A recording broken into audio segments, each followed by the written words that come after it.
Fala galerinha, sejam bem-vindos ao canal TG Teologia de Graça. O meu nome é Clisman Braga. O meu é Pablo Rangel. E hoje nós vamos estudar o livro de Atos, o capítulo de número 3. Estamos vencendo, hein? Já passamos pelo contexto de Atos, pelo capítulo 1, pelo capítulo 2 e agora nós vamos ao capítulo 3. E como de antemão, eu já quero perguntar ao Clisman. Clisman, o que você achou do capítulo 3? Bom, o capítulo 3 de Atos, ele é nada mais, nada menos do que uma continuidade do capítulo 2, não é? Como eu estou sempre dando mais ou menos um nome aqui para os capítulos, né? Por exemplo, capítulo 1 eu dei o nome de Preparação para a missão. Para a missão. No capítulo 2 eu dei o nome O de start da missão. O início da O missão. início da missão. E aqui no capítulo 3 eu dou o seguinte nome: O desenrolar da missão. Então, meus irmãos, nós vamos ver aqui no capítulo 3 como que essa missão está se desenrolando, como que ela está acontecendo ali em Jerusalém, na cidade de Jerusalém. É isso que o capítulo 3 vai trazer, esse panorama ali em Jerusalém, não é? Lembrando que o livro de Atos, em 28 capítulos, ele é tripartido em 3 dimensões que são progressivas e dinâmicas, né? Primeiro está acontecendo aqui em Jerusalém e posteriormente vai acontecer na Judéia e na Samaria até alcançar os confins da terra.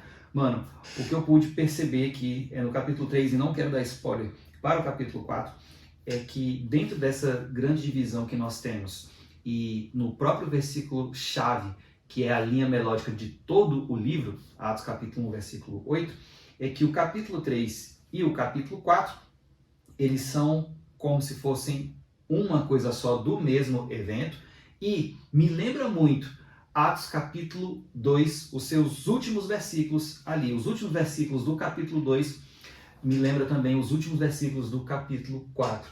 Eu vi muita semelhança das mesmas ações de Pedro, utilizando os textos bíblicos da sua própria Bíblia, da qual é a nossa Bíblia hoje, para dizer que Jesus é o Cristo. Eu fiquei encantado com essa disposição que Lucas, o autor inspirado pelo Espírito Santo, nos trouxe hoje. Então vamos lá, Atos capítulo de número 3. Eu vou começar lendo para a gente a primeira sessão daqui do capítulo 3. Sim. Deixa só eu verificar aqui. Lembrando que nós temos no capítulo 3, 26 versículos, e eu consegui encontrar pelo menos, no mínimo 2 sessões, no mínimo 2, mas se nós quisermos ser um pouquinho instigantes ou meticulosos, acredito que daria para dividir pelo menos em 3 sessões aí, né? Sim. Bom, a primeira, ela está bem destacada na Bíblia, né? Na sua Bíblia deve estar aí destacado, que é justamente a cura desse homem que está sentado ali, né? À porta chamada Formosa, do templo, que é o templo dos judeus. Aquele templo que Jesus foi lá e virou a mesa dos cambistas. Desceu o cacete nos outros lá. O capítulo 3 de Atos, ele está situado neste lugar. Uhum. Então vai acontecer ali, dentro do templo, de fato, né? Então o texto diz o seguinte: Pedro e João estavam se dirigindo ao templo para a oração das 3 horas da tarde. Estava sendo levado um homem coxo de nascença que diariamente era colocado à porta do templo chamada Formosa. Então existiam diversas portas ali no templo dos judeus, e uma dessas portas era chamada Formosa. E esse homem era colocado ali justamente na porta desse templo para pedir esmolas aos que entravam. Quando ele viu Pedro e João, quando ele viu esses 2 apóstolos, esses 2 discípulos de Cristo, que iam entrar no templo, ele pediu que lhe dessem uma esmola. A atitude corriqueira desse homem, ele fazia isso todos os dias. Pedro, fitando juntamente com João, disse: olhe para nós. Ele os olhava atentamente, esperando receber alguma coisa. Pedro, porém, lhe disse: não possuo nem prata nem ouro, mas o que tenho, isso lhe dou. Em nome de Jesus Cristo, o Nazareno, levanta-se e anda. E pegando na mão direita do homem, ajudou-o a se levantar. Imediatamente os seus pés e tornozelos se firmaram. E dando um salto, ficou em pé. Começou a andar e entrou com eles no templo, pulando e louvando a Deus. Todo o povo viu o homem andando e louvando a Deus. E reconheceram que ele era o mesmo que pedia esmolas, assentado à porta formosa do templo. E ficaram muito admirados e espantados com o que lhe tinha acontecido. Aqui a gente capta já a primeira sessão. Então, o capítulo 3, nesse início aqui, está relatando um milagre, né? A primeira coisa que eu percebo aqui é que esse capítulo 3, ele está totalmente conectado com Atos capítulo 1, verso 8, como você citou aqui no início, e também com o capítulo 2. As coisas que estão acontecendo aqui no capítulo 3 foram ditas em Atos 1:8 e em Atos capítulo de número 2. E também uma coisa que eu percebo aqui também de cara é que vai ter um outro sermão de Pedro aqui no templo. Né? O primeiro sermão dele lá em Atos 2 foi nas imediações do templo, e agora de fato ele vai pregar dentro do templo dos judeus. E também vai mostrar o desenvolvimento dessa missão ali em Jerusalém. Então nessa primeira parte aqui que nós acabamos de ler, algo que me chama a atenção é o seguinte: lá no capítulo 2, Pablo, no verso 43, Lucas vai dizer que muitos sinais e prodígios eram feitos pelos apóstolos. Matias estava aqui? Matias estava aí. Então esses muitos sinais que Lucas está relatando, um desses sinais está sendo descrito aqui no capítulo 3. Então é como se o capítulo 3 estivesse esmiuçando um pouco do que Lucas falou de forma geral que acontecia lá no capítulo 2. Perfeito. Então, eles estão fazendo um desses sinais e prodígios. E aí ele vem relatar esse sinal, esse prodígio, que é uma cura desse homem aleijado, mostrando que essas curas não eram aleatórias. Para mim, o capítulo 3 vai deixar claro que os sinais e prodígios realizados pelos apóstolos não eram aleatórios. Eles tinham uma finalidade, eles tinham um propósito. É isso que eu percebo numa leitura assim de início. Olhando para esse texto, como eu disse, eu vi muita semelhança tanto do capítulo 2 com o capítulo 3. Aqui a gente pode começar a perceber que o sinal apontando para Jesus. Da mesma forma que o som, como de um vento impetuoso, se apoderou de todo aquele ambiente, e o Espírito Santo concedendo a cada um línguas como repartidas de fogo, esse evento levou Pedro a testemunhar de Jesus. E o que a gente vai perceber é que esse tipo de evento, ou seja, um sinal, tanto um sinal que aconteceu no capítulo 2, é um sinal que também vai acontecer no capítulo 2, no capítulo 3, que vai apontar agora para Jesus. E aqui de antemão eu queria chamar o pastor Felipe Niel. Ele dá um exemplo assim, que nós não podemos ficar abraçados com o sinal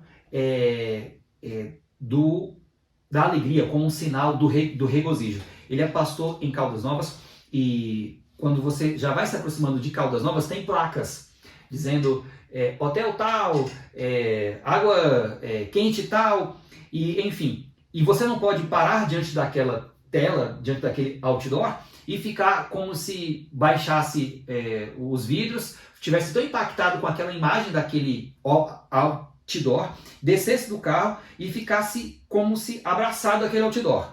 Não, peraí, caminhe mais um pouquinho, porque aquilo ali é algo que está apontando para uma beleza muito maior, para um regozijo muito maior. E eu fiquei encantado vendo isso, que Deus agindo por meio do sinal de uma cura para chamar no próprio testemunho de vida e ressurreição dele, que vai acontecer muito mais à frente. Então, aqui eu já consigo perceber parece que a gente gosta de perceber padrões, né? Sim. E eu vejo isso aqui acontecendo como um sinal também, apontando. Já tentando desmistificar, mano, que parece que a gente quer o sinal, a gente quer os milagres, a gente quer as curas. Elas acontecem, aconteceram e vão continuar acontecendo. Mas a gente não pode ficar onde? No sinal, no outdoor. Sim. Não, eu vejo justamente esse sinal ele apontando para algo maior. E é isso que Pedro vai fazer. Ele vai usar a cura e ele vai pegar essa cura e vai pregar para o povo, né? Como se a cura fosse uma imagem, uma metáfora para a pregação, uma ilustração. É como se a cura fosse uma ilustração para a pregação, ou fosse algo que chamasse a atenção do povo, e aí ele vai pregar Cristo, né? Mas falando sobre a cura em si, já tem algo que me chama a atenção. Logo aqui no capítulo 3, no verso 8, quando ele fala assim, a partir do verso 7, e pegando na mão direita do homem, ajudou-o a se levantar. Imediatamente os seus pés e tornozelos se firmaram, e dando um salto, ficou em pé. Começou a andar e entrou com eles no templo, pulando e louvando a Deus. Ficou feliz demais. Essa palavra salto aqui, mano, é uma palavra que no grego é alomai, e ela é a mesma palavra, é uma palavra rara no Novo Testamento, ela praticamente não é utilizada. Mas essa palavra ela foi utilizada quando traduziram a Septuaginta, que é o Antigo Testamento, e juntaram ali 70 escribas, sábios, e traduziram esse Antigo Testamento que estava em hebraico e aramaico para o grego. Eles utilizaram essa mesma palavra, alomai, para falar de uma passagem lá de Isaías. E quando você olha para essa passagem de Isaías, lá em Isaías 35, versículo 6, versículo 5 em diante, sim. Essa palavra vai ser utilizada para uma profecia messiânica falando justamente o que está acontecendo aqui no texto, né? Você deixa eu ler? Pode ler. 35, 6. 35, 5 e 6. Isso. Diz assim, então se abriram os olhos dos cegos e Então se abrirão os olhos dos cegos e se desimpedirão os ouvidos dos surdos, os coxos saltarão como as costas e a língua dos mudos cantará, pois as águas arrebentarão no deserto e ribeiros no ermo. Sim, e no verso 3 também, desse mesmo capítulo, diz assim, fortaleçam as mãos frouxas e firmem os joelhos vacilantes. Então, são expressões, e principalmente essa do verso 6 que fala, os coxos saltarão como as costas, que não tem como pegar uma conexão direta do Antigo Testamento e vendo ela ser aplicada aqui no Novo Testamento diretamente, né? Então, não é uma mera coincidência que essa palavra está sendo utilizada lá em Isaías 35 para falar de uma época messiânica onde esses sinais aconteceriam. Sim. E esses sinais estão acontecendo de fato aqui no capítulo 3 de Atos. Eu queria chamar a atenção porque Pedro e João, né? Pedro e João, muito comum eles estarem juntos. Por exemplo, eles estavam juntos em Lucas capítulo 22, versículo 8, em João capítulo 18, versículo 15, e Atos capítulo 4, 3 e versículo 13. Me lembra muito do exercício de duas testemunhas, muito antigo, já sendo chamado a atenção em Deuteronômio capítulo 17, versículo 6 e Mateus capítulo 18, versículo 16. Para você falar sobre alguma coisa do que aconteceu, tanto para acusar ou dizer coisas boas, para você falar alguma coisa sobre um evento, você tinha que ter duas testemunhas. É um tipo que você vai ver sempre os discípulos andando juntos. Por exemplo, Jesus, no ministério dele, ele mandou de dois em dois. Então, é um tipo de premissa bíblica que é muito saudável. Algo também que me chama a atenção nesse texto e me leva a lembrar de uma passagem do ministério de Jesus que o próprio Lucas está relatando lá no capítulo 5, no verso 23, aquela cura do paralítico que desceu pelo telhado. Jesus está tratando da cura, mas ele está tratando de algo maior ali, né? Ele está falando, eu vou ler aqui, Lucas capítulo 5, verso 23. Aí os fariseus eles vão questionar Jesus, né? Porque Jesus fala assim, seus pecados estão perdoados. Aí eles ficam loucos, quem é você? Que blasfêmia é essa? Quem é você para perdoar pecados? E aí Jesus fala assim, o que é mais fácil dizer? Os seus pecados estão perdoados? Ou dizer, levanta-se e ande? Mas isso é para que vocês saibam que o Filho do Homem tem autoridade sobre a terra para perdoar pecados. E disse ao paralítico, eu digo a você, levanta-se, pegue o seu leito e vá para casa. Ou seja, a cura tanto para Jesus quanto para os apóstolos aqui, elas estão apontando para algo maior. Na verdade, elas são uma espécie de carimbo, dizendo, olha, Jesus ele tem poder para perdoar pecados, e uma prova disso, não uma prova, digamos assim, mas algo que pode atestar também, uma evidência de que ele é o Filho de Deus que pode perdoar pecados, é que ele também cura, é que ele também opera sinais. Uhum. Então, principalmente no início do ministério da igreja, no ministério de Jesus, esse tipo de ateste era muito importante. Ele dizia assim, de fato, este homem é o Filho de Deus, porque ele tem poder sobre os mares, ele tem poder sobre os mortos, ele ressuscita os mortos, ele cura os enfermos. E são coisas que eram ditas no Antigo Testamento acerca do Filho do Homem, do Filho de Deus. E se cumpriram no ministério de Jesus e estão se cumprindo também agora no ministério dos apóstolos, né? Não é à toa que eles usam o termo, né? Em nome de Jesus. Sim. E eu, pesquisando mais sobre isso, percebi que a seriedade de nós falarmos em nome de Jesus. Sim. E eles, usando esse termo, eles quiseram dizer o seguinte, nós estamos aqui na autoridade dele e representando ele. É como se ele estivesse falando por meio de nós. Me lembra muito Paulo, na segunda carta aos Coríntios, ele falando, Deus fala por nós e nós falamos diante dele e da parte dele. Sim. Então, em o nome de Jesus, olha que peso. Sim. É como, não só Pedro e João estão ali, como a multidão vai correr para cima deles, nos versos seguintes vai dizer, rapaz, mas vocês são extraordinários, né? Ele disse, não, nós não. Sim. Então é isso, a cura ela vai servir de ilustração para a pregação. Ela vai chamar a pregação. É isso que o texto vai relatar para a gente. Eu vou ler já a segunda parte aqui para a gente tratar sobre o sermão de Pedro e as implicações dessa cura para o sermão e tudo mais. Você quer falar mais alguma coisa especificamente da parte da cura? Não. Bom, se fosse falar da parte da cura, parece que a gente vê aqui um médico, né?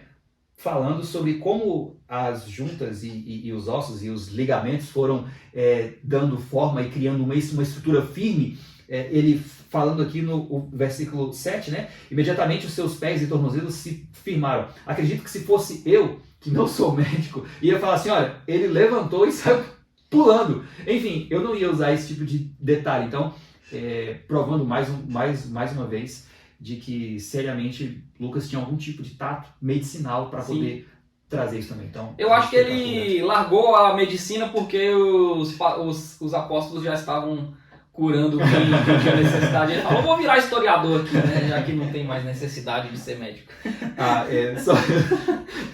Só do inicial. Aí os apóstolos estavam orando às 3 horas da tarde, né? Era comum o exercício na atividade do judaísmo, às 9, ao meio-dia e às 3 horas da tarde, o período da oração. E ainda assim, nesse período, tanto de manhã quanto à tarde, havia sacrifícios de manhã e à tarde. Então, foi muito comum, era natural ter muita gente ali. Providencial, a cura é providencial porque ela acontece no templo, sim, na entrada do templo e no momento que tem diversos judeus ali que foram para esse ritual, né, para esse momento religioso, digamos assim. Sim. Okay. Então essa cura ela vai servir de ilustração para a pregação, para o sermão de Pedro, né? E aqui a partir do verso 11, Lucas começa a relatar. Enquanto aquele homem ainda se mantinha ao lado de Pedro e João, todo o povo, perplexo, correu para junto deles no pórtico chamado Salomão. Mais uma evidência de que eles estavam no templo. Agora, já de fato, eles já estavam dentro do templo, né? No pórtico chamado de Salomão. Quando Pedro viu isso, dirigiu-se ao povo dizendo, israelitas, por que vocês estão admirados com isso? Ou por que estão com os olhos fixos em nós, como se pelo nosso próprio poder ou piedade tivéssemos feito este homem andar? O Deus de Abraão, o Deus de Isaque e o Deus de Jacó, o Deus dos nossos pais, glorificou o seu servo Jesus, a quem vocês traíram e negaram diante de Pilatos, quando este já havia decidido soltá-lo. Vocês negaram o santo e o justo e pediram que fosse solto um assassino. Vocês mataram o autor da vida, a quem Deus ressuscitou dentre os mortos, do que nós somos testemunhas.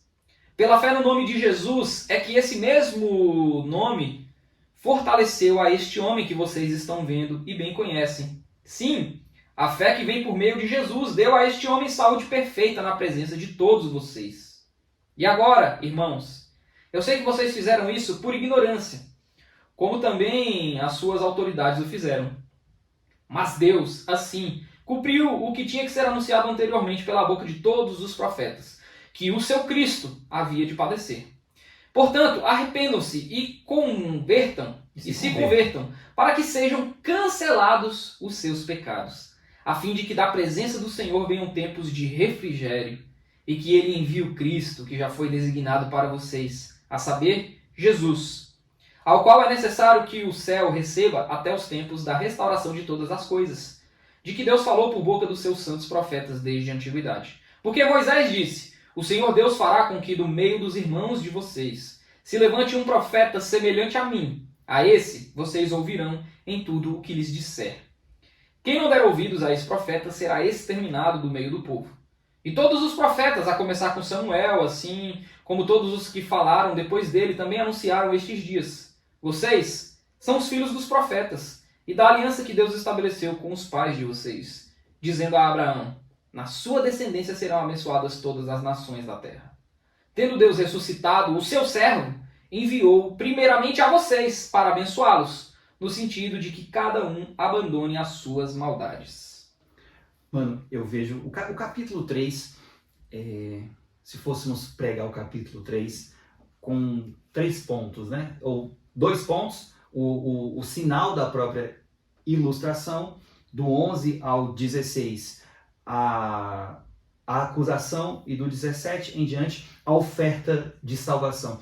É uma estrutura tão notável que parece que ele está repetindo a mesma no capítulo 2. Ele acontece o sinal, ele acusa-os e traz em seguida a salvação. Então, de uma forma ele mostra, olha, vocês estão errados, mas aqui a oferta de salvação. Eu achei lindo, né? Esse tipo de movimento que o próprio texto ele vai fazer. Enfim. O que me impressiona de cara no sermão de Pedro aqui, mais uma vez, ele tá pregando a palavra, mano. Ele tá pregando a palavra escrita e encarnada. A quantidade de vezes que ele usa o Antigo Testamento nesse sermão. Percebi ele tá pregando a palavra escrita. E também a palavra encarnada, porque a quantidade de vezes que ele menciona a obra de Cristo também. Ou seja, Pedro era um pregador da palavra. Pedro não tinha uma pregação que estava ali para agradar a quem estava ouvindo. Ele não queria se tornar famoso, ele não queria arrebatar multidões, embora tivesse feito isso por meio do poder do Espírito Santo. Sim. Mas a sua pregação era uma pregação, como você disse, de confronto e depois de oferta de salvação. E nisso ele pregava a palavra do Senhor. Um exemplo, né, que eu já quero citar aqui, justamente aqui no início do sermão, quando ele fala assim: o Deus de Abraão, o Deus de Isaac, o Deus de Jacó, o Deus dos nossos pais, glorificou o seu servo Jesus. O servo. Esse é um termo utilizado por Isaías. O servo do Senhor. O servo sofredor. O servo sofredor. O que Pedro está fazendo aqui é dizendo para os judeus: sabe o servo sofredor, aquele que a gente está esperando, aquele que a gente discute para saber quem é, se é Israel, se é o Messias, o Cristo.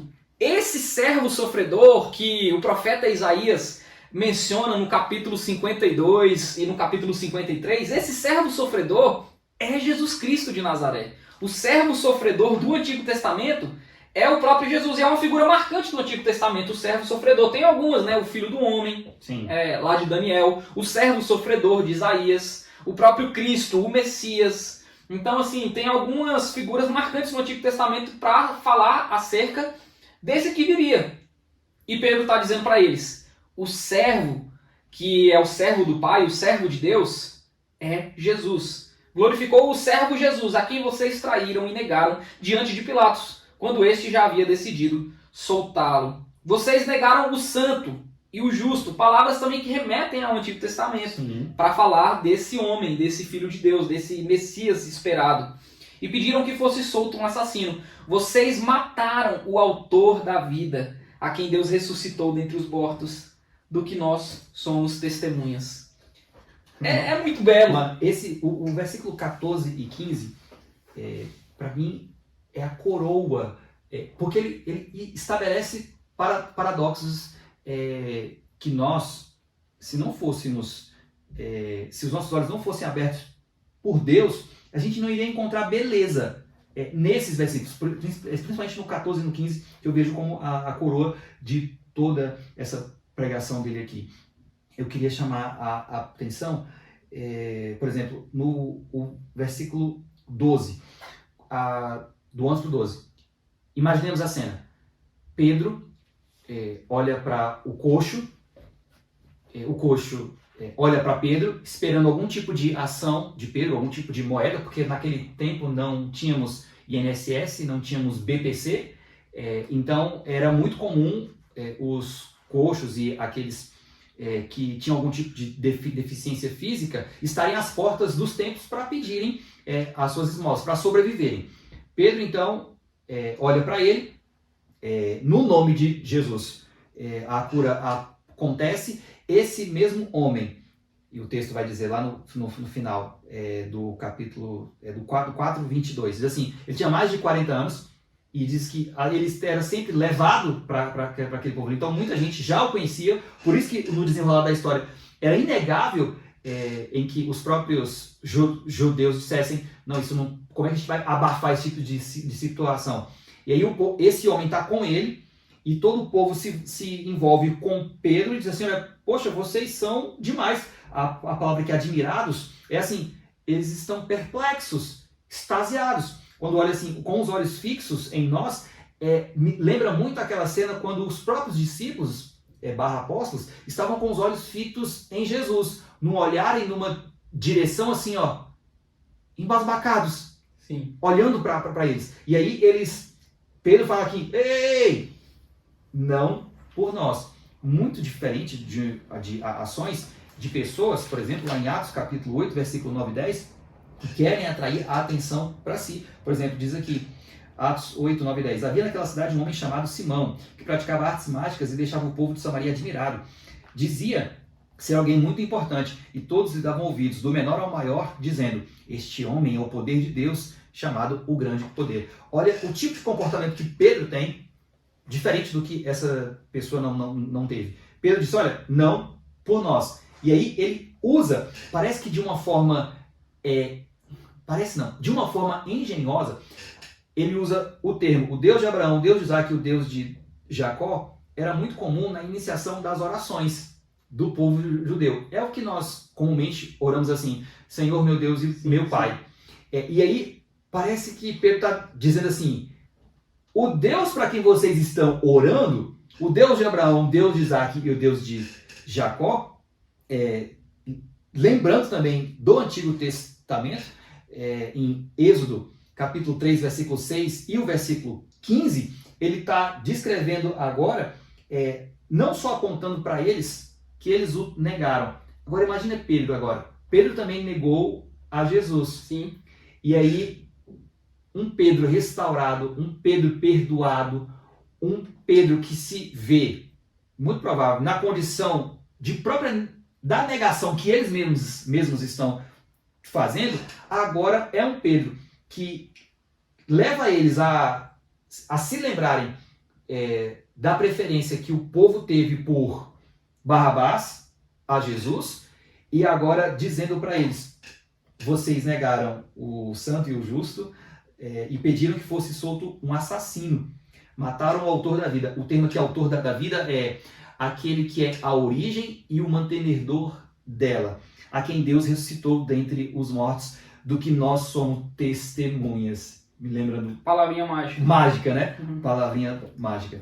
E aí foi o que você disse por fim. Você vai falar agora do versículo em diante, eu imagino, versículo 17, que eu queria algo pra falar? Não, na verdade, você puxou a questão de Pedro aí, né? Eu também quero falar um pouco dessa mudança de Pedro, mas antes, porque ela tá descrita aqui mais no verso 18, que é algo que eu quero destacar.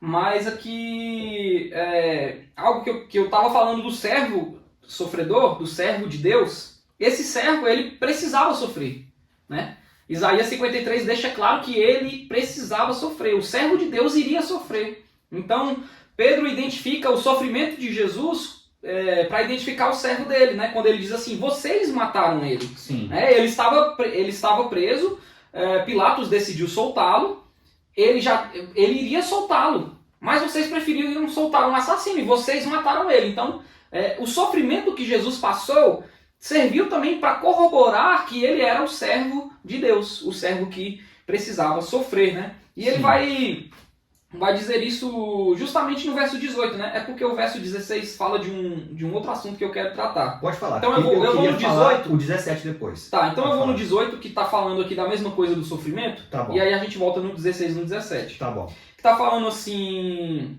Mas Deus assim cumpriu o que tinha anunciado anteriormente pela boca de todos os profetas, que o seu Cristo havia de padecer. Ou seja, o servo sofredor, o Cristo, precisava padecer. E quando você fala da mudança de Pedro, isso aqui também para mim ressalta a mudança de Pedro. Por quê? Pedro, em Mateus capítulo 16, verso 21, quando Jesus fala... Desde esse tempo, Jesus começou a mostrar aos seus discípulos que era necessário que ele fosse para Jerusalém, sofresse muitas coisas nas mãos dos anciãos, dos principais sacerdotes e dos escribas, fosse morto e no terceiro dia ressuscitasse. Jesus veio falando isso o ministério inteiro para os seus discípulos. Mas Pedro, naquela época, diz assim, então Pedro, chamando-o à parte, começou a repreendê-lo, dizendo que Deus não permita, Senhor, isso de modo nenhum irá lhe acontecer. E Jesus, voltando-se, disse a Pedro, saia da minha frente, Satanás. Você é para mim uma pedra de tropeço, porque não leva em consideração as coisas de Deus, e sim a dos homens. E agora Pedro, cheio do Espírito Santo, ele entende que o Cristo precisava padecer. Me lembra muito, essa sua fala me lembra muito de que o nosso Senhor, no ministério dele, e especialmente a partir desse momento em diante, é muito provável então que ele pegava os textos do Antigo Testamento, assim como ele fez com aqueles discípulos no caminho de Emaús, mostrando então que o Cristo havia de padecer. E por que não? Ele não mostrou para eles Isaías 52 e 53. Maravilhoso. Sim. Maravilhoso. Ou seja, lembrando então das próprias palavras do Senhor de Jesus e o quão agora elas faziam sentido. E Pedro, que era o homem que não conseguia entender isso, que o Filho de Deus, aquele que iria restaurar o reino de Israel, precisava sofrer, precisava morrer. Como assim? Você veio para derrotar Roma e está dizendo que vai morrer. E agora ele entende. Não só entende, mas ele prega isso, ele explica isso para os outros judeus. Ele fala, meus irmãos, eu entendi, eu também já fui como vocês. É isso mesmo. Eu também já neguei Jesus, mas eu também não conseguia, isso não entrava na minha cabeça. Mas por meio do Espírito agora ele está dizendo que o Cristo precisava padecer, coisa que ele não entendia anteriormente, né? Então, quer falar do 17? Do 16, do 17? O 16. Pela fé no nome de Jesus é que esse mesmo nome fortaleceu este homem que vocês estão vendo bem conhecem. Ele está dizendo, olha, o resultado, a ação, o resultado desse homem estar assim não é por nós, demonstrando glória somente a Deus. E sim, a fé que vem por meio de Jesus deu a este homem saúde perfeita na presença de todos vocês. Existe sim o exercício de fé, não só por parte de quem fala, mas também por parte de quem ouve. E aí a gente entra em alguns mistérios dos quais Deus apenas pede para a gente para crer. E um deles é chamando-nos a crer no seu Filho como nosso Salvador, e também para aquele que está pregar com fé no Filho de Deus. O versículo diz... Calma aí, deixa eu falar um pouco do 16. Fala. Do 16 ainda. Fala. essa questão do nome, pela fé no nome de Cristo, ou pela fé em Cristo, né? É a mesma coisa. Você fala pela fé no nome de Jesus, ou pela fé em Jesus, é a mesma coisa. Mas é um padrão que funciona até hoje. Sim. Nós hoje oramos no nome de Jesus. Foi o que eu disse inicialmente, que para mim ficou... Você vai lendo mais a Bíblia e vai se aprofundando mais, porque assim, meu Deus, que responsabilidade. Sim. Que peso. E tem que pesar mesmo, mano. Tem que pesar em nós. A gente não pode usar a nossa boca para falar o nome de Deus em vão, por exemplo. Então, é uma dessas coisas que aqui me deixa claro. Não, e o nome de Jesus, duas coisas interessantes. Ele tem poder para ressuscitar mortos, para curar enfermos. E a gente ainda hoje utiliza esse nome. A gente tem o privilégio de orar no nome de Jesus. Uhum. E não só para essas coisas extraordinárias, mas para as coisas ordinárias também, né? Sim. Quando a gente pede que o Senhor abençoe o nosso dia, que o Senhor nos dê o pão de cada dia, nós oramos no nome de Jesus, né? A nossa oração ela só pode ser ouvida pelo Pai se nós orarmos no nome de Jesus. Não tem como a gente orar no nosso próprio nome, no nome de nenhuma outra pessoa, ou simplesmente sem falar, Pai, abençoa e me dá o pão de cada dia. E é isso mesmo. Não é assim. É arrogância demais. E Deus nem ouve. Ele Não é uma oração que chega, porque Sim. a nossa oração só é ouvida se ela for no nome de Jesus. A autoridade da nossa oração e qualquer coisa que a gente faz na vida só acontece se for pelo nome de Jesus. Sim.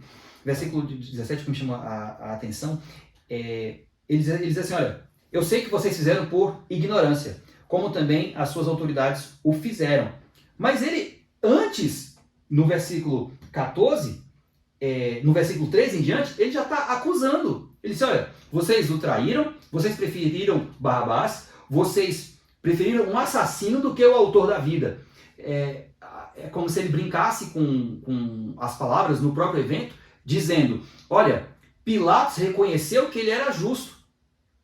Pilatos não sabia, Pilatos não tinha acesso à Bíblia, Pilatos não sabia quem era o servo prometido, Pilatos não tinha noção de quem era o santo e o justo, mas ainda assim vocês sabendo de que viria esse alguém, seja o filho de Davi, seja o profeta maior do que Moisés, vocês o negaram.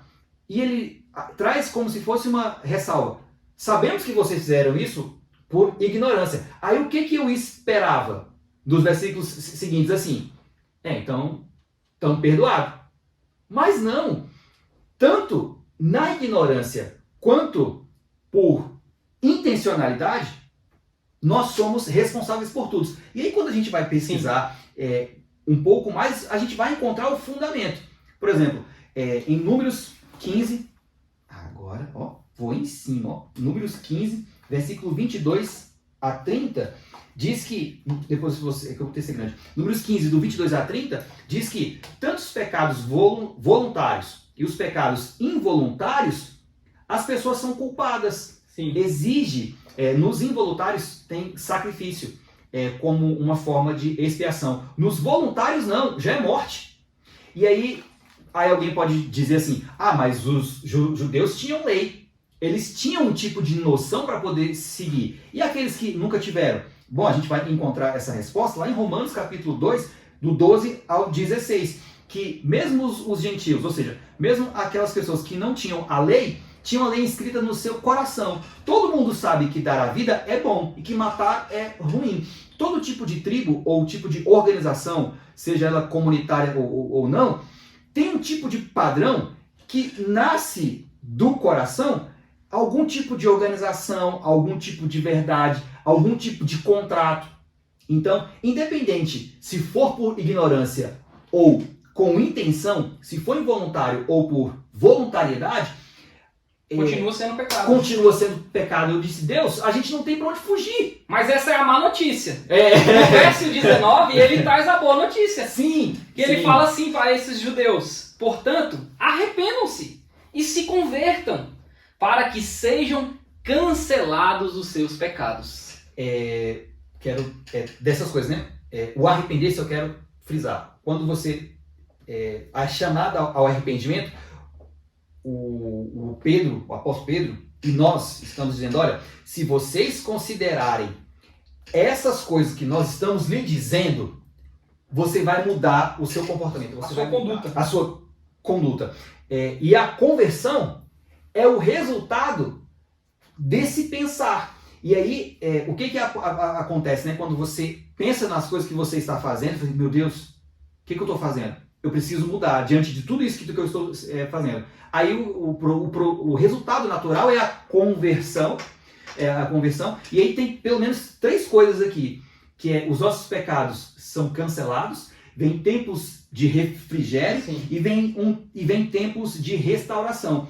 E eu falei, gente, olha só. Ele vai dizer nos versos seguintes. Mas ainda falando do pecado e do que você fala de arrepender-se e converter-se. Essa é uma questão fundamental para a fé cristã. Pedro está falando isso aqui para esses homens porque o Espírito estava em Pedro e o Espírito estava na palavra que estava sendo pregada, na palavra que estava sendo proclamada. Então, a fé desses homens vem pelo ouvir dessa palavra que está sendo pregada. E ouvir a palavra de A fé vem pelo ouvir, o ouvir da palavra de Deus. E esse Espírito que carrega essas palavras ao coração do homem é o Espírito que vai convencê-los do pecado, da justiça e do juízo. Então, quando Pedro fala assim, arrependam-se, se convertam, não é algo que ele está pedindo para esses homens carnais fazerem por si próprios, porque eles não poderiam fazer. Sim. Eles não poderiam fazer com o seu próprio coração, que é um coração mau. Né? Paulo fala, todos pecaram, não há um justo sequer, todos transgrediram, todos se extraviaram. Não, ele está dizendo no 26, cada um abandone as suas maldades. Então, são coisas que não dá pra gente fazer simplesmente assim, beleza, amanhã então eu sou um cara santo. Segunda-feira eu vou virar crente. Eu parei de pecar. O que Pedro está falando para os seus ouvintes, ou exortando os seus ouvintes a fazer, se você pegar só esse versículo, fica uma pregação totalmente moralista. Arrependam-se, convertam-se. Mas você tem que levar em consideração tudo que ele falou antes. Ele falou da obra de Jesus Cristo. Ele falou que eles mataram Jesus, mas que ele ressuscitou. E que se eles crerem em Jesus, o Espírito vai fornecer para eles um poder sobrenatural que vai capacitá-los a eles se arrependerem e a eles se converterem. E dessa maneira os pecados deles serão cancelados. Né? É como se ele estivesse falando, retomando em outras palavras, aquilo que está descrito em Atos capítulo 2, versículo 38. Logo no finalzinho diz assim, arrependam-se e cada um de vocês seja batizado em nome de Jesus Cristo para a remissão dos seus pecados, e vocês receberão o dom do Espírito Santo. Exatamente. Então, é isso. Ele continua, né? A fim de que da presença do Senhor venham tempos de refrigério, que é o primeiro ponto, né? Na verdade, tem os pecados cancelados. Os pecados serão cancelados. Venham tempos de refrigério e O que você quer explicar? Não, que ele envia o Cristo, né? Que já foi designado para vocês. Você vai falar dessas questões? Eu também separei elas aqui. Pecados cancelados a gente já tratou, né? É o perdão que vem do próprio Filho de Deus, que foi morto, mas ressuscitou. Então, ele apaga todos os seus pecados. Não é aquilo assim, você... Olha, tem um pecado aqui que se você não me obedecer, por ele eu vou te pegar. Mais uma vez eu volto a dizer o que disse no capítulo anterior. Ele está falando isso para os homens que mataram Jesus. Isso. São poucos, tinham 2 meses que Jesus tinha morrido aqui. Então esses homens eram os mesmos judeus e ele está dizendo aqui para eles, vocês participaram do evento do julgamento. Pilatos queria soltá-lo, mas vocês mandaram soltar um assassino. Ou seja, se há perdão, se os pecados desses homens podem ser cancelados, quanto mais os nossos. Quanto mais os seus podem também ser cancelados, se você crer no Filho de Deus. Verdade. Tempos de refrigério. Eu tenho algo para falar sobre isso, mas pode falar. Tá.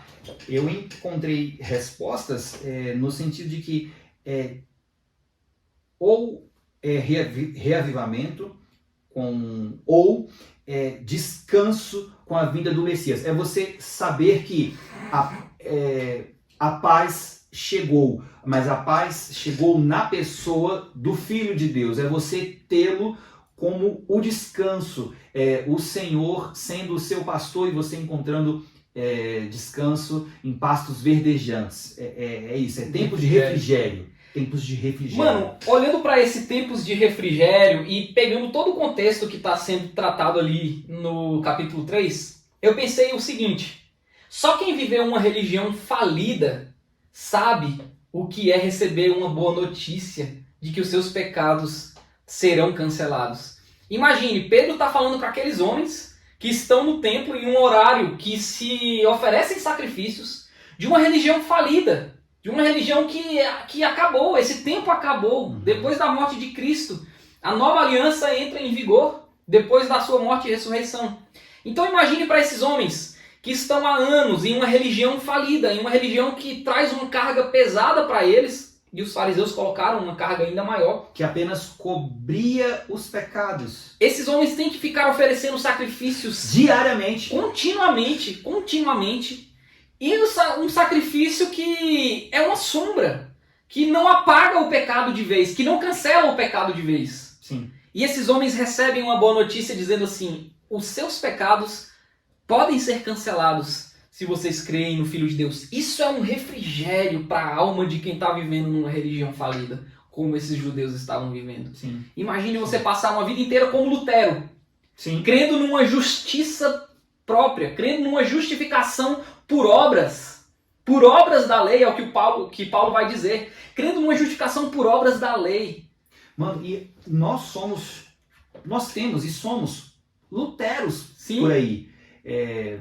Nós cremos na justificação pelas nossas obras também. Sim. Por isso que a gente fica feliz de contribuir, de ajudar alguém que está passando necessidade e tudo mais. A gente se satisfaz com isso. Isso tem uma questão fisiológica também, né? Que ajudar Sim. as outras pessoas traz um benefício, libera endorfina, mas traz um senso de justiça própria pra gente. Não tem ninguém que ajuda uma pessoa em necessidade que não fica alimentando ali dentro de si eu sou uma boa pessoa. Eu fiz o bem. Eu fiz o bem. E o bem com B maiúsculo, né? Eu fiz o bem. Eu mereço ir pro céu. Sabe, a nossa própria cultura popular, a gente fica assim, quando alguém faz algo errado, você fala assim, rapaz, esse daí, se for pro céu esse daí, ou quando você conhece uma pessoa que é muito boa, né, que é disposta a ajudar as outras pessoas, fala, esse aí vai direto pro céu.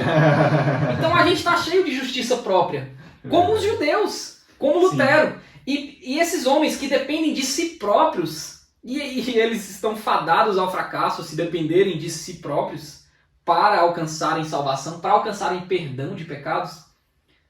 Todos nós estamos fadados ao fracasso se dependermos de nós mesmos. Para esses homens escutar que os seus pecados serão cancelados por causa do sacrifício do servo do Senhor, do servo de Deus, isso é um refrigério enorme para a alma. Saber que você não precisa confiar nas suas próprias mãos para ter perdão pelos seus pecados. Mano, e é um tempo de refrigério quando você confia somente nos méritos de Jesus. Exatamente. É um tempo que não tem fim. Ainda que por vezes a nossa fé fique fraquinha, por momentos chamuscada, por outros momentos fortalecidas e cheia de vigor e de vida, mas em todos esses momentos, quando a gente lembra que a nossa salvação é nos méritos de Jesus, parece que a gente revive. Isso é refrigério, mano. Esse tempo de refrigério. Isso é refrigério. Tempos de refrigério para vocês, para mim é isso. Para além de todas as coisas, não tem um refrigério maior do que você poder descansar no Senhor, sabendo que por mais que você tenha sido ruim a sua vida inteira, a partir do momento em que o Espírito de Deus te convence, entra no seu coração por meio da pregação, da palavra encarnada, da palavra escrita, esse tempo muda, o seu coração encontra paz. Por mais que seja um assassino. Nós encontramos reconciliação com Deus. Não tem nada melhor do que estar reconciliado com o Eterno. Paz. E aqui esse tempo de restauração me lembrou Romanos 8, capítulo 8, do 19 ao 24, que diz que a criação geme por uma ardente expectativa para a redenção dos filhos de Deus. E aí, nessa renovação de céus e terra, os filhos de Deus participarão. Eu sei que não será como o Éden, ainda que de forma material e física. Eu acredito em algo muito melhor, muito maior, muito esplendoroso do que o Éden. Então, eu vejo aqui, e nas pesquisas também, como um tempo de restauração.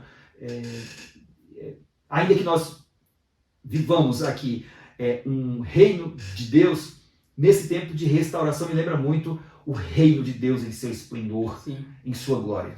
Não, e todo mundo, cara, não tem ninguém que, independente que seja ateu, cristão ou de qualquer religião, não tem uma pessoa em sã consciência que olhe para esse mundo e não veja que tem algo errado. E não queira redimi-lo. Não queira redimi-lo, cara, tem alguma coisa errada. Alguma coisa poderia ser melhor. A maldade É uma delas. é algo errado.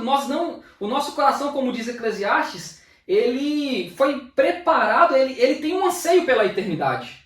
Esse anseio pela eternidade é aquele negócio que tem dentro da gente que fala assim, gente, por que não acaba a fome no mundo? Por que não acaba a maldade no mundo? Por que tem tanta miséria no mundo? Esse é o anseio pela eternidade. Nós ansiamos pela restauração de todas as coisas, porque nós fomos criados em um tempo que isso era perfeito, né? O ser humano foi criado em comunhão com Deus e com a criação lá no Éden. Sim. Então a gente tem isso no nosso coração. A gente nasce com esse desejo por essa restauração de todas as coisas. Então é uma promessa também para aqueles que creem em Cristo, no Filho de Deus. Não só o aqui e o agora nesse tempo de refrigério, mas no encaminhamento para esse tempo de restauração. Sim. Que vai acontecer. Vai acontecer. E é bom estarmos aqui, né? Gozando desses tempos de refrigérios, né? E com os pecados cancelados. Com certeza. A gente já está vivendo o reino de Deus. Já. Embora não esteja consumado, mas o reino de Deus já chegou. É o que Cristo pregava também, né? Marcos 1, 15 e 16. E aí Pedro vai dizer, Deus falou tudo isso pela boca dos seus santos profetas, desde a antiguidade. E aí ele vai usar mais uma vez o Antigo Testamento. Ele não para de usar a Bíblia, né? Sim. Ele está pregando a palavra. Ele não para de usar a Bíblia. E aí ele vai usar Moisés, né? Ele vai usar Deuteronômio. Capítulo 18. Exatamente. Deuteronômio capítulo 18. Versículo 15 a 19. Verso 15 a 19. Para dizer justamente que Moisés, lá 3 mil anos antes de Cristo, entre 3 e 4 mil anos antes de Cristo, já dizia assim, o Senhor Deus fará com que do meio dos irmãos de vocês se levante um profeta semelhante a mim. A esse vocês ouvirão em tudo o que lhes disser. E quem não der ouvidos a esse profeta será exterminado do meio do povo. Eu acho que Pedro aqui traz uma linguagem que eles entendem, que os judeus entendem. Você pode ver que a pregação de Paulo ela é diferente da de Pedro. Pedro está em Jerusalém, no templo, falando para judeus. Então, por isso que ele usa também muitas referências do Antigo Testamento. Então, ele usa Moisés, ele fala que Samuel falou, ele fala de Isaías. E ele fala uma terminologia aqui que chama a atenção dos judeus. Quem não der ouvidos a esse profeta será exterminado do meio do povo. Tá aí uma coisa que o judeu tem medo. Ficar fora do povo. Ser excluído da aliança. Sim. Ele já nasce com 8 dias, o prepúcio dele é cortado, ele é circuncidado para fazer parte da aliança. Ele quer pertencer ao povo de Deus. Ele tem orgulho disso, né? De fazer parte do povo. Ele tem orgulho de pertencer à aliança, ao povo de Deus. Então, Pedro fala, quem não der ouvidos a esse profeta vai ser exterminado do meio do povo. Mano, esse é um tipo de temor que a gente precisa santificar na nossa vida, sabia? Porque me lembra muito as palavras do Senhor, as palavras de advertência. A gente precisa ter esse tipo de temor santo, de um temor que nos cativa ao cativeiro de pertencimento. Não, Senhor, se eu estou errando, me corrige. Mano, eu preguei sobre isso domingo passado, e inclusive você está convidado a acessar o canal lá do YouTube Espaço Nação Santa, e lá tem os cultos gravados, ficam gravados. E no último domingo, que foi dia 19, eu preguei em Amós, no capítulo de número 4, justamente sobre pecados que acontecem no meio do povo de Deus e como que a gente precisa discutir isso, como que a gente precisa falar sobre o pecado que acontece no nosso meio e passar pela correção do Senhor, porque o texto de Amós lá vai dizer para aquele povo que eles iriam encontrar com Deus, e isso não era algo bom, né? Não era algo bom.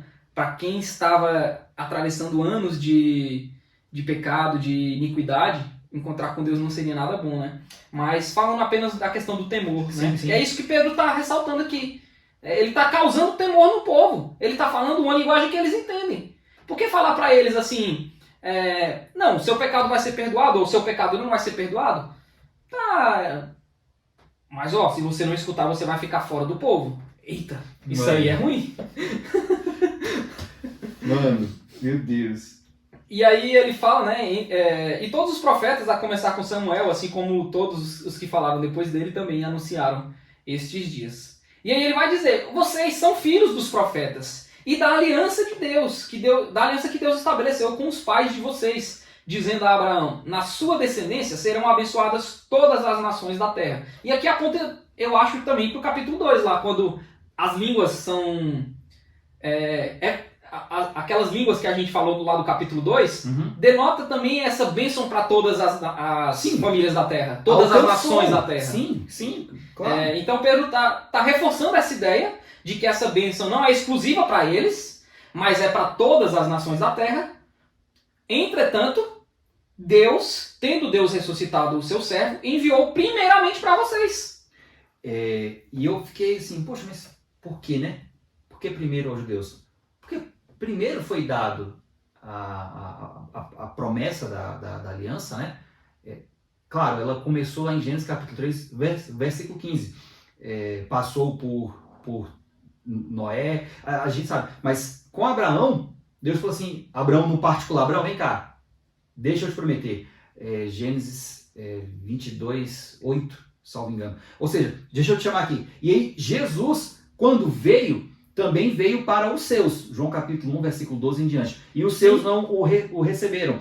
Chegou uma mulher perto de Jesus e disse, ô Senhor, a minha filha está passando mal. Ele disse, olha, eu tenho que primeiro pregar para o povo de Israel. Com Paulo é a mesma coisa. Sim. Paulo vai pregar primeiro nas sinagogas, onde predominantemente tinham os judeus. Aí então, depois da expulsão pelos próprios judeus, Paulo então vai para os gentios e fala assim, vocês não querem ouvir mais não? Estou indo para os gentios. Ou seja, é um tipo de movimento da própria palavra que por Deus eles entendem.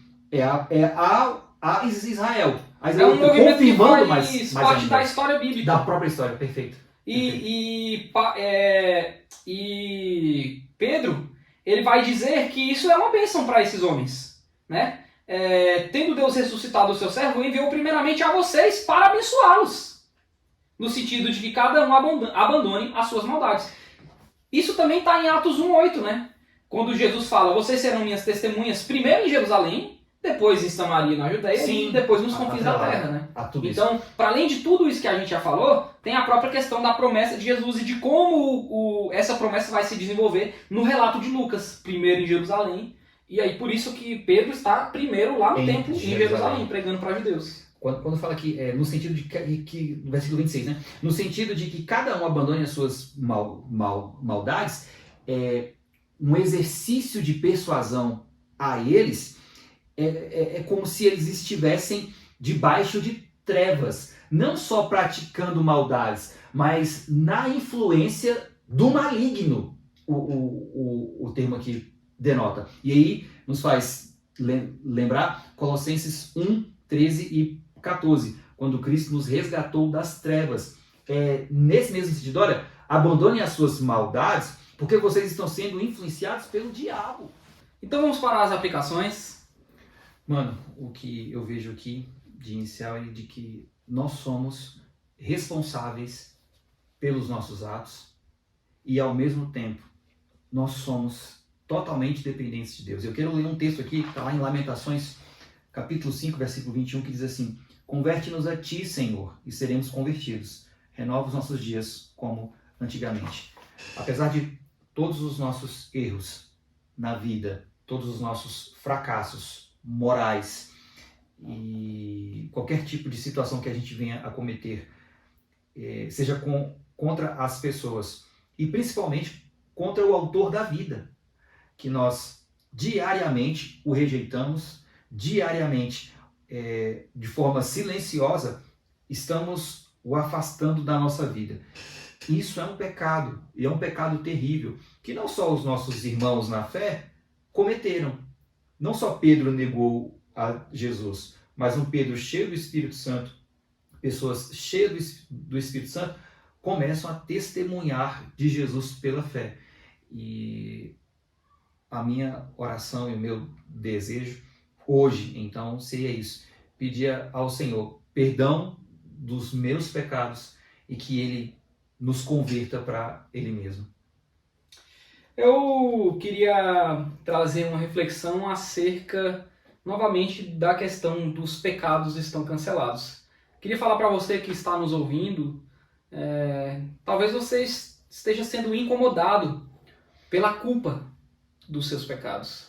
Talvez você esteja sendo incomodado com um fardo que tem sido pesado por causa dos seus erros, por causa de erros que você tem cometido. Mas eu queria dizer para você nessa noite que no nome de Jesus os nossos pecados são cancelados.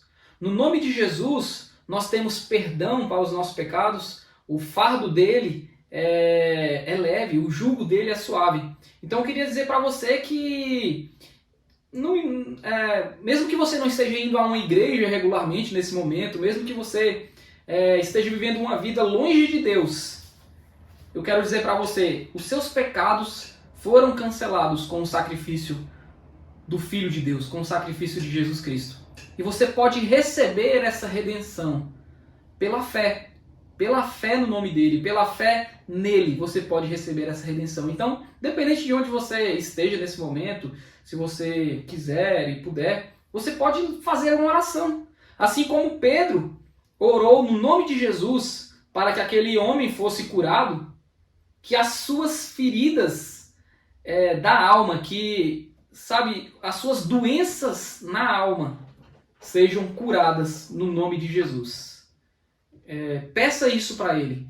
Peça para ele a cura da sua alma. Peça para ele o perdão pelos seus pecados. Peça para ele uma nova vida. Peça para ele te converter por meio do Espírito Santo. Peça para ele que a convicção dos seus pecados gere arrependimento no seu coração por meio do Espírito Santo. Tudo isso para você não ser exterminado do povo, para você não ser eliminado do povo de Deus, do povo. Na verdade, nós já estávamos nessa condição. Sim. Nós não éramos povo. Não éramos. Mas por meio de Jesus nós fomos incluídos, enxertados na videira, fomos adotados como filhos de Deus e cordeiros de Cristo por meio do sacrifício dele. Então, você também faz parte desse povo, se você crê no Filho de Deus, Jesus Cristo. Amém. E recebe a salvação e a redenção dele pela fé. Amém. É isso. Continue nos acompanhando e veja também os próximos vídeos. Amém.